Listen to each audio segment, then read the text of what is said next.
Hi, I'm Miss Ginsburg with KnowAtom, and today we're going to be reading Human Genetics. This is a lab manual in Unit 6.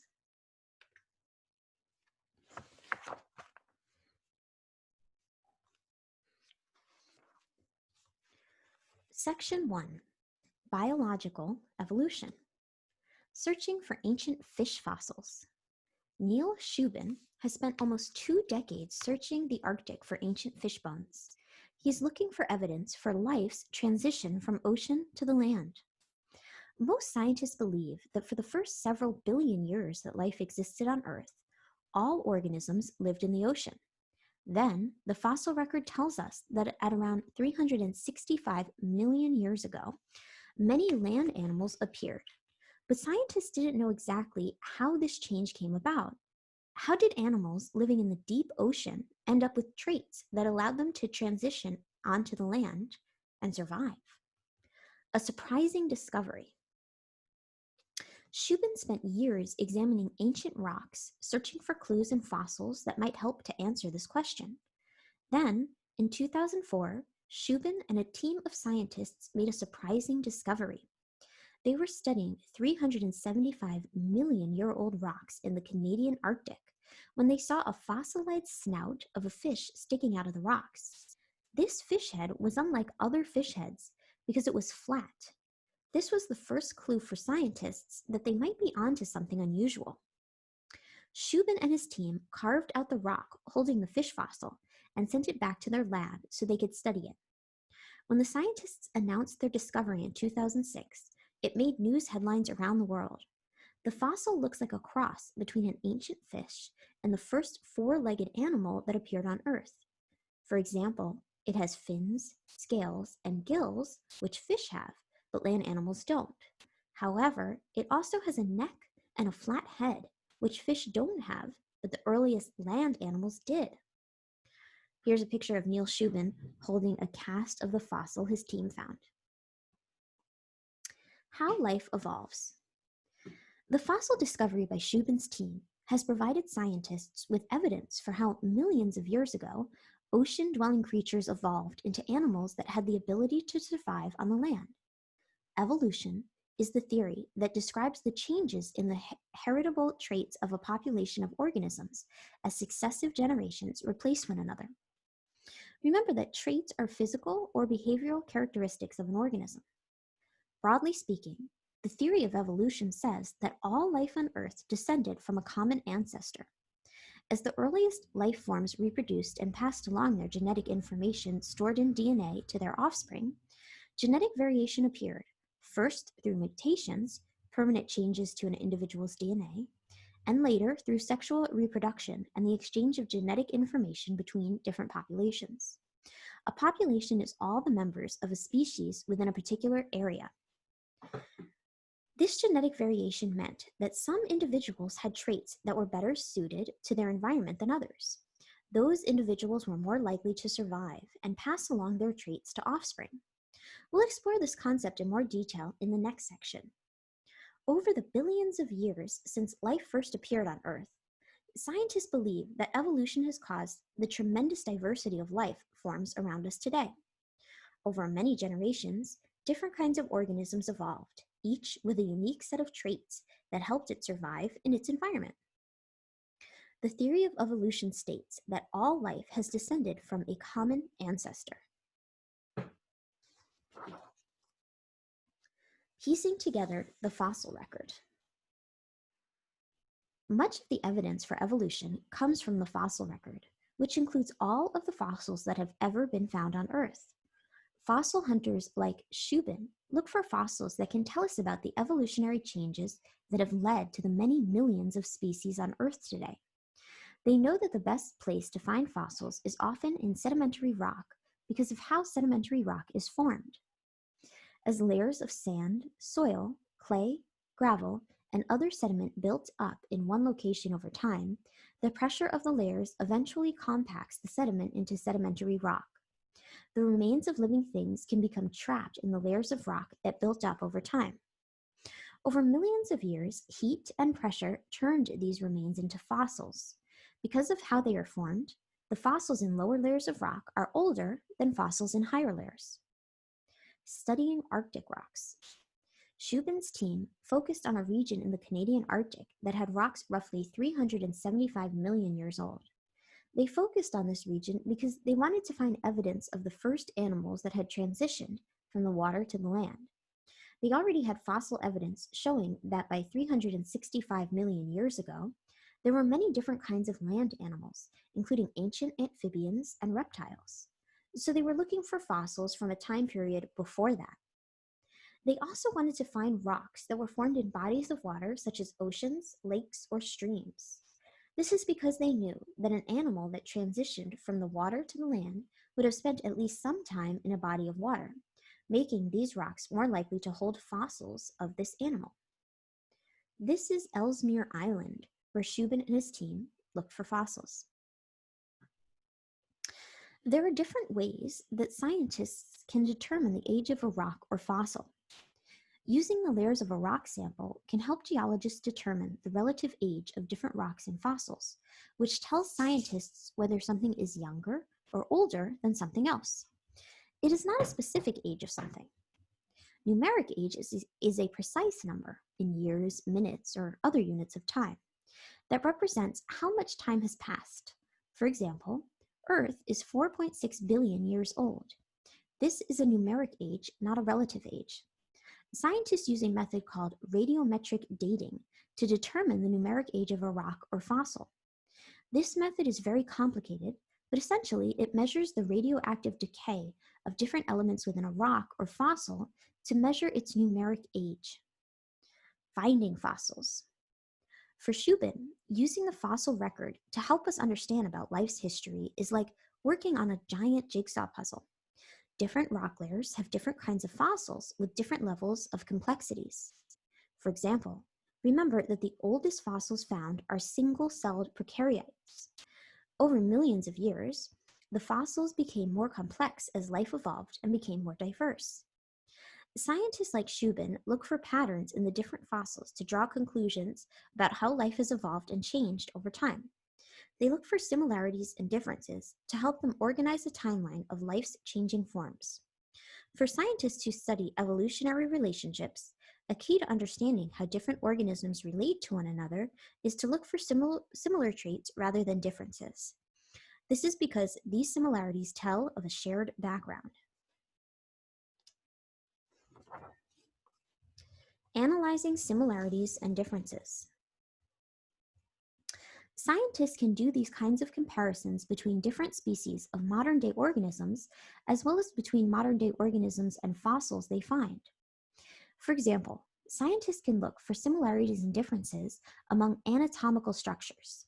This is what Shubin and his team did when they found the fossil of the fish head in the Canadian Arctic.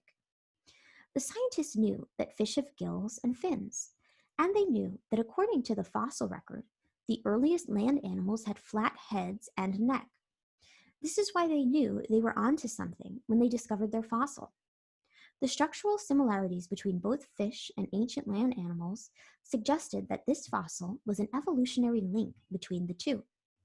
This belief was further strengthened when Shubin and his team discovered that the fossil had fins, like fish, but inside the fin it had bones that corresponded to a shoulder, elbow, and wrist, all structure found on land animals but not fish. And it had larger ribs than fish, which would have helped support it on land. Using DNA. There are also levels of similarities and differences between the DNA of different organisms. To begin with, we know that all living things are made of cells and have their genetic information stored in molecules of DNA. This is true for the most ancient life form and for modern-day humans and everyday life form in between, and every life form in between. Let's begin with individual organisms. We know that every living thing has a unique sequence of nucleotides, and it is that unique sequence that makes each individual different from all other organisms. For example, the exact sequence of your DNA is unique to you. No one else has the exact identical DNA sequence. But all organisms within a species have very similar DNA. A species is a group of genetically similar organisms. For example, Humans are a species, as are lions and walruses. All people have 99.9% of their genetic makeup in common. This means that all of the differences among all of the people in the world come from just 0.1% of our DNA. When scientists have compared the DNA of humans with the DNA of chimpanzees, they have found that people and chimps share 99% of their DNA. The 1% that is different accounts for all of the differences between chimpanzees and people. Inferring relationships. Scientists use these analyses of DNA to infer evolutionary relationships. The similarities among DNA tell scientists that humans and chimps are very closely related. Scientists believe that humans and chimps are descended from a common ancestor. It's important to note here that this doesn't mean that scientists believe humans are descended from chimps. This is a common misconception about how evolution works. Essentially, scientists believe that beginning around 12 to 13 million years ago, there was one species of organisms that over time evolved separately to form two new species, chimpanzees and humans. Each species developed a unique set of traits that allowed it to survive in its environment.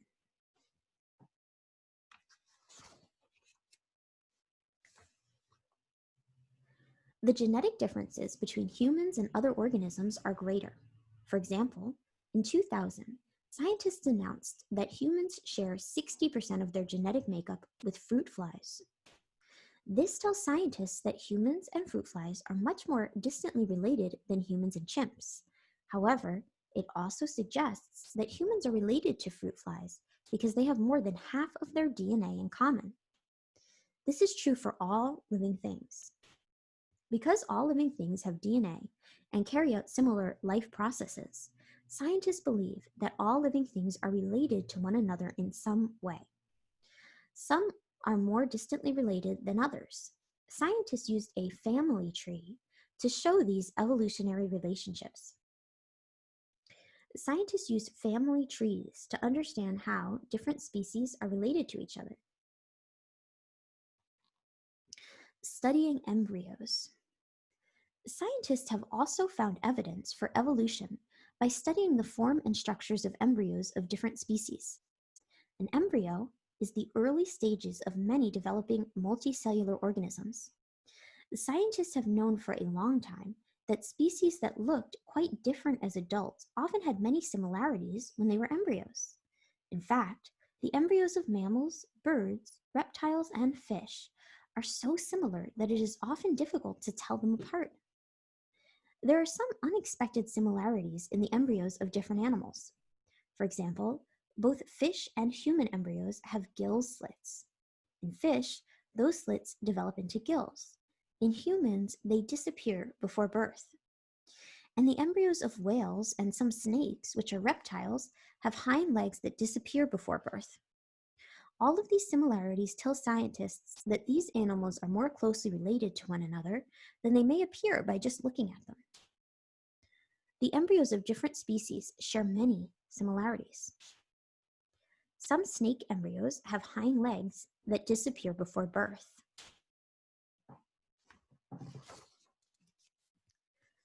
Constructing life's history.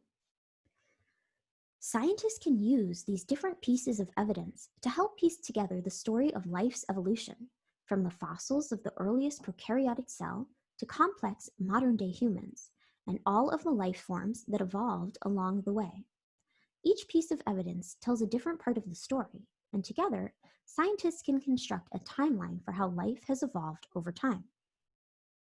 For example, fossils can tell scientists about similarities and differences in the structures of ancient organisms. They can also tell of past environmental changes, such as times in Earth's history when oceans covered much of the land, and then the oceans dried up, leaving behind rocks and fossils to tell of those changes. Some of the evidence tells us that only a very small number are still alive today. Many organisms that once lived are now extinct. Extinction occurs when there are no longer any living members of a species in existence. Whales tell a particularly interesting story of evolution. Whales live in the ocean, but they aren't fish. Whales are mammals, just like people. Being a mammal means they breathe air, they are warm-blooded, they give birth to live young, and they nurse their babies with milk. Scientists believe that around 55 million years ago, a group of land mammals began spending more time in the water because there was so much food in the water. Over millions of years, this group evolved into modern whales, which live entirely in the ocean. Scientists use various pieces of evidence to support this theory of how the whale evolved, including the fact that whale embryos have hind legs, and the DNA of whales is very similar to the DNA of other mammals. Scientists have also found multiple fossils that show how the structures of the animals have evolved over time to become ocean-dwelling mammals. Whale embryos have hind legs.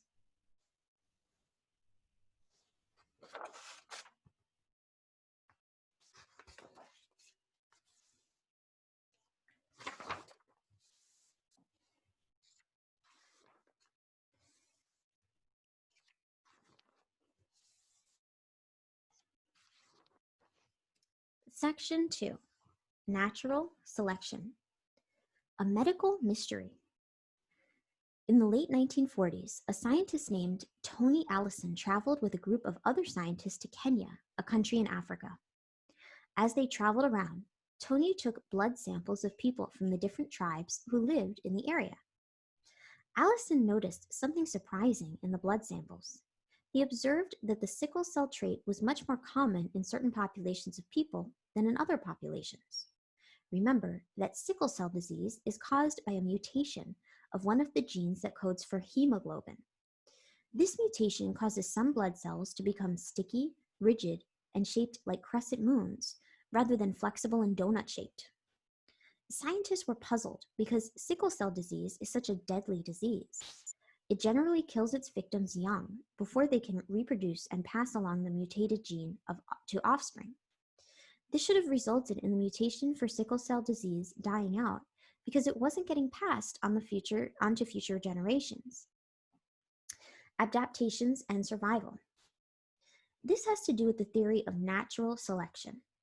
Natural selection states that organisms well fitted to their environments will have offspring and pass on useful adaptations, while those with harmful traits will die off. An adaptation is a trait that helps an organism survive in its environment. In other words, those traits that are beneficial are most likely to get passed along to future generations, increasing in frequency in the population.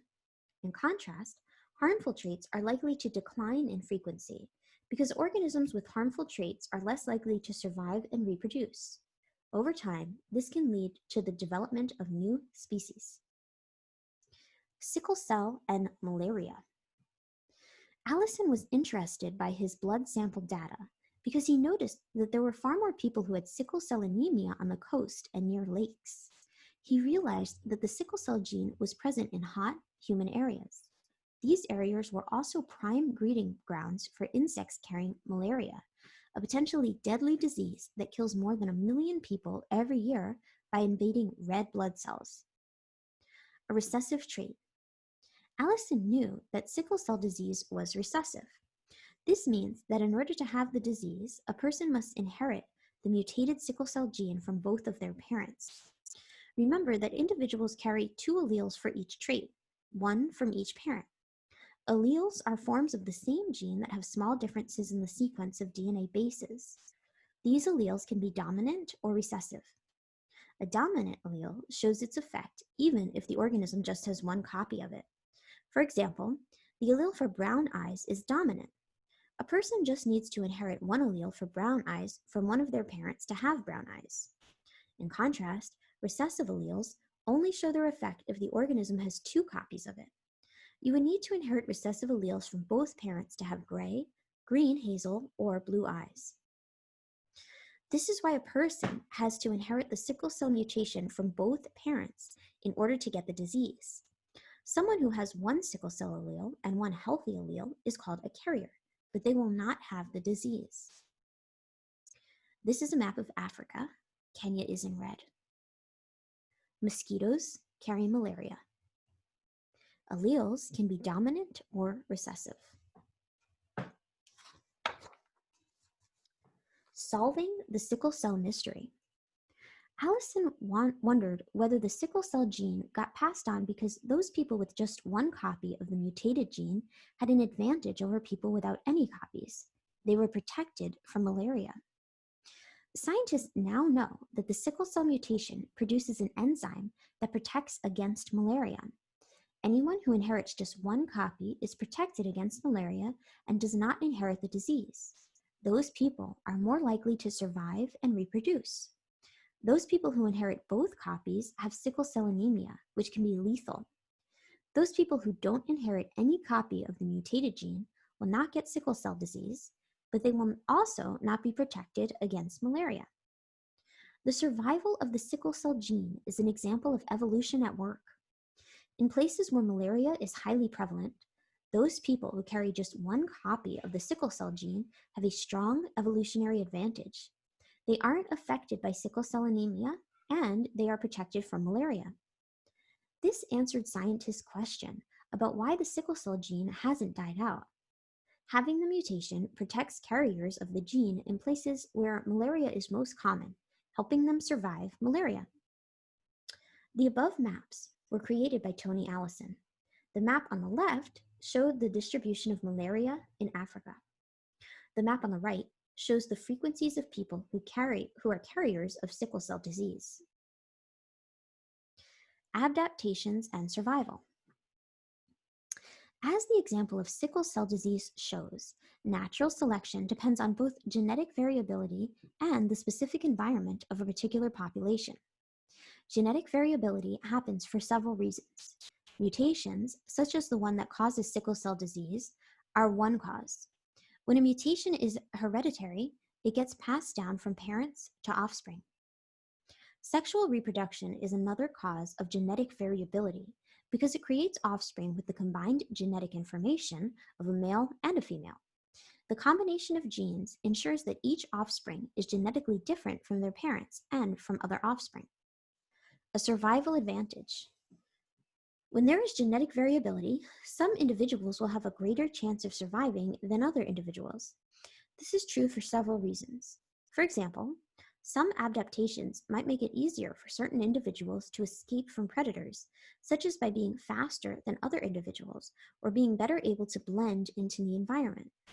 Other adaptations might make it easier for an individual to access food or to find a mate for reproduction.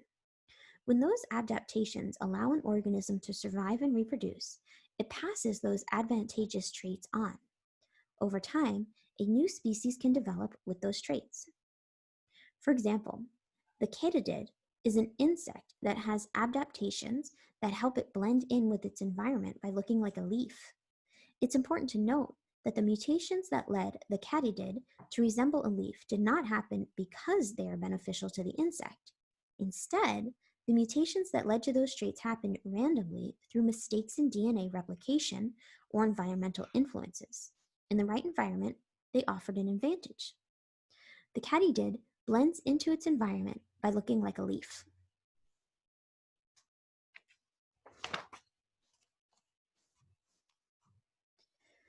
Because organisms interact with and depend on their environment, a change in the environment can alter which organisms thrive and which die off. There are many ways the environment can change. It can change gradually, over many years. For example, the temperature can increase or decrease, causing species that depend on a very specific temperature range to struggle.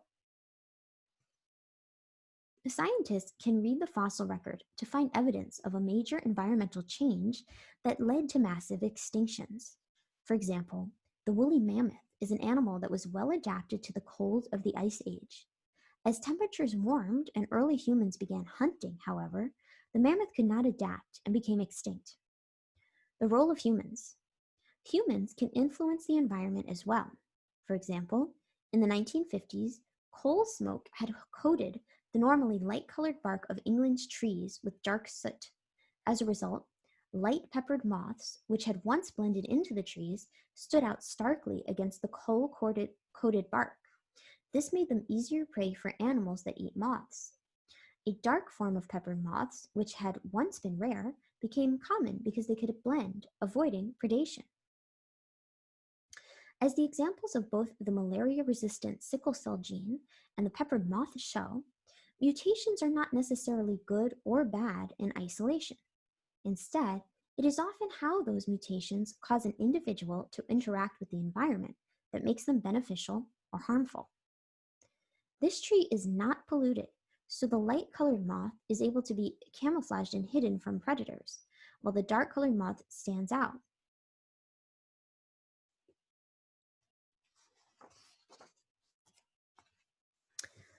Section 3. Influencing heredity. Breeding dogs. For 2 days every year, thousands of dogs are brought to New York City to compete at the Westminster Kennel Club Dog Show. Dogs are judged on different traits based on their breed. There are more than 150 dog breeds, including Chihuahuas, Labrador Retrievers, and Great Danes. Because of DNA analysis, scientists know that all dogs are the same species that have evolved from wolves. So what explains how a Chihuahua can be the same species as a Great Dane?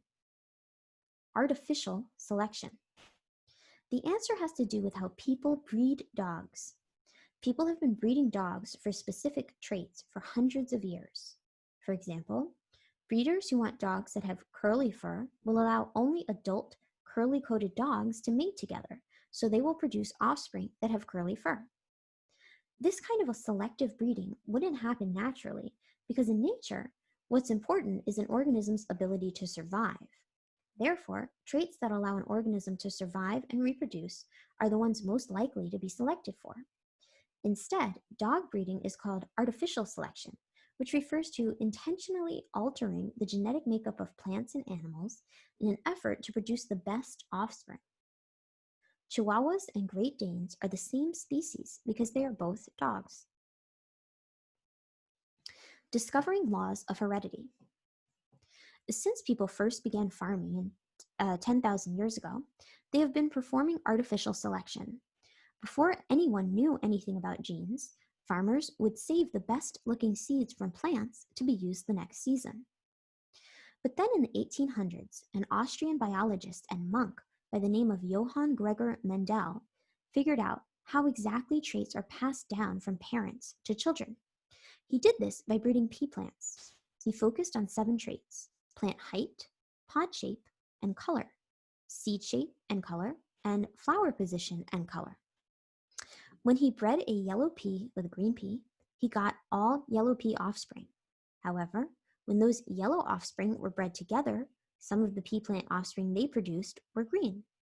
For every 3 pea plants, there was 1 green pea plant. He saw the same thing when he focused on height. He bred tall pea plants with short pea plants. The offspring were all tall. He then crossed those tall pea plant offspring with each other, and he got 3 tall plants and 1 short plant. He repeated this experiment many times, and he always got the same ratio, 3 to 1. This ratio led him to coin the term dominant and recessive when describing traits. Remember that alleles can be dominant or recessive, and that the dominant allele will mask the recessive allele. In the case of the pea plants, Mendel determined that tallness is a dominant trait because it showed up in all of the first-generation plants and 75% of the second-generation plants, the same 3 to 1 ratio. Pea plants helped Mendel figure out why some traits are expressed and others aren't.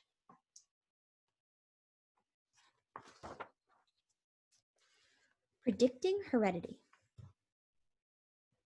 Mendel's discovery that alleles can be dominant or recessive can help us understand why certain traits get passed along and why offspring sometimes have traits that neither parent has. One important part of knowing that alleles can be dominant or recessive is that it means an individual can have an allele for a trait that they don't exhibit. Let's explore this by going back to the example of dominant traits from the last section. Remember that the allele that codes for brown eyes is dominant. This means that someone with brown eyes could have one of 2 possible gene combinations. That person might have 2 alleles for brown eyes, or they might just have 1 allele for brown eyes and 1 allele for blue eyes. Because the allele for brown eyes is dominant, the allele for blue eyes will be masked. However, that person still carries with them the allele for blue eyes, which means they can pass it along to their offspring. If their offspring receive the recessive allele for blue eyes for both parents, they will have blue eyes even if both of their parents have brown eyes. Genotypes and phenotypes. Because dominant alleles mask recessive ones, we can't tell what a person's genotype is just by looking at them. A genotype refers to an individual's genetic makeup. Instead, we see their phenotype, which is how a trait is expressed. For example, your specific eye color is a phenotype. The allele that codes for brown eyes is dominant. Blue eyes are a recessive trait. This is why children sometimes have blue eyes when both of their parents have brown eyes. Using Punnett squares. Scientists use models called Punnett squares to visually represent the likelihood of offspring inheriting particular traits. A Punnett square uses a simple chart to display all of the possible genotypes that can occur in offspring. It also shows the probability of each of the offspring genotypes occurring. Dominant alleles are usually represented by a capital letter, example, capital T, while recessive alleles are represented by a lowercase letter, example, lowercase t. When an individual has two of the same alleles, it is called a homozygous trait. When an individual has one dominant allele and one recessive allele, it is called a heterozygous trait. The example below shows a tall pea plant crossed with a short pea plant. The tall pea plant is homozygous dominant because its two alleles for height are both tall. The short pea plant is homozygous recessive because its two alleles for height are both short. When the two plants are crossed together, there is a 100% chance that their offspring will have the same genotype and the same phenotype, tall. The offspring all have a heterozygous genotype. This Punnett square shows the possible offspring of one tall parent pea plant and one short parent pea plant.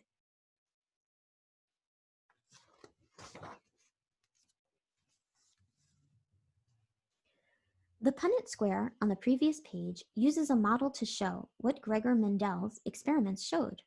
When tall pea plants are bred with short pea plants, the offspring will all be tall. What Mendel couldn't observe was the genotypes of the offspring. Even though the offspring are all tall, their phenotype, they all carry the recessive allele for shortness with them. This genotype explains why Mendel saw that 3-to-1 ratio when he bred the offspring plants. We can understand it by using another Punnett square. The parents in this Punnett square are the offspring from the previous one. In the square above, we see that there is a 75% chance the offspring will be tall because tallness is the dominant allele. There is a 25% or 1 in 4 chance that the offspring will inherit both dominant alleles from their parents to have a homozygous genotype of 2 capital T's.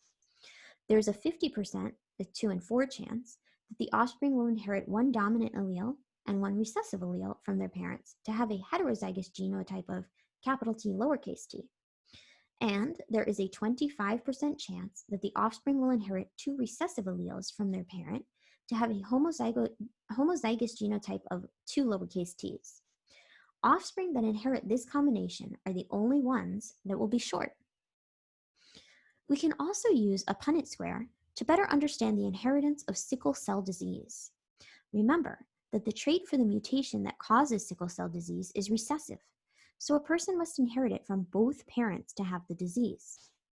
The children of 2 carriers have a 50% chance of inheriting just one sickle cell gene, and thus becoming carriers themselves. They have a 25% chance of neither getting sickle cell disease nor being carriers. And finally, they have a 25% chance of getting sickle cell disease. We can also apply these probabilities to Tony Allison's findings about the relationship between the mutation that causes sickle cell and malaria to better understand why sickle cell disease hasn't died out through natural selection. If both parents are carriers of the disease, it means they don't have the disease, but they carry the allele for the mutation. Their genotypes are both uppercase R, lowercase r. When they have a child, that child has a 50% chance of inheriting just one sickle cell gene and thus being immune to malaria. The child also has a 25% chance of inheriting both dominant alleles and therefore getting neither sickle cell anemia nor immunity to malaria. And finally, the child has a 25% chance of getting sickle cell anemia, inheriting a recessive allele from each parent. It's important to note here that every child of these parents will have the same probability of inheriting the different genotypes. For example, if the parents have a second child, that second child has a 50% chance of inheriting one sickle cell gene and a 25% chance of inheriting either both mutated alleles or neither mutated alleles. This is true regardless of which genotype the first child inherited. This diagram shows the probability of a child inheriting the sickle cell trait if both parents are carriers.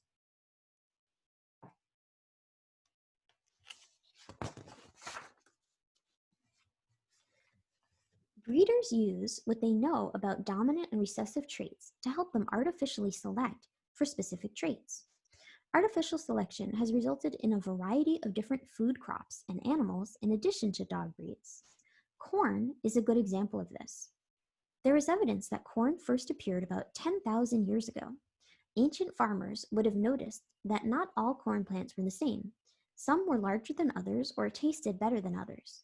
The farmers saved kernels, or seeds, from those more desirable plants to plant in the next harvest.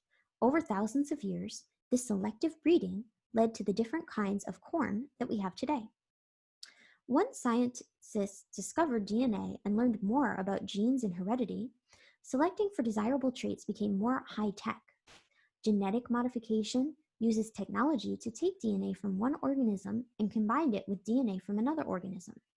The result is new hereditary traits in the organism receiving the DNA. Genetic modification is also called genetic engineering, and it first began in the 1980s. Scientists are able to do this because DNA is a universal language among all living things. Genetic modification can achieve desirable traits much more quickly than selective breeding and could go further by choosing traits from a different species. It is controversial, however. Some scientists argue that by artificially selecting genes, humans are causing potential unintended consequences that are not yet fully understood. The field of genetics has also led to gene therapy, a new and experimental technique where doctors treat a disorder by inserting a gene into a person's cell rather than using drugs or surgery. This approach has the potential to replace a mutated gene that causes disease with a healthy copy of the gene, inactivate an improperly functioning mutated gene, or introduce a new gene that can help fight a disease. However, it remains risky, and scientists are still studying it to understand safety and effectiveness.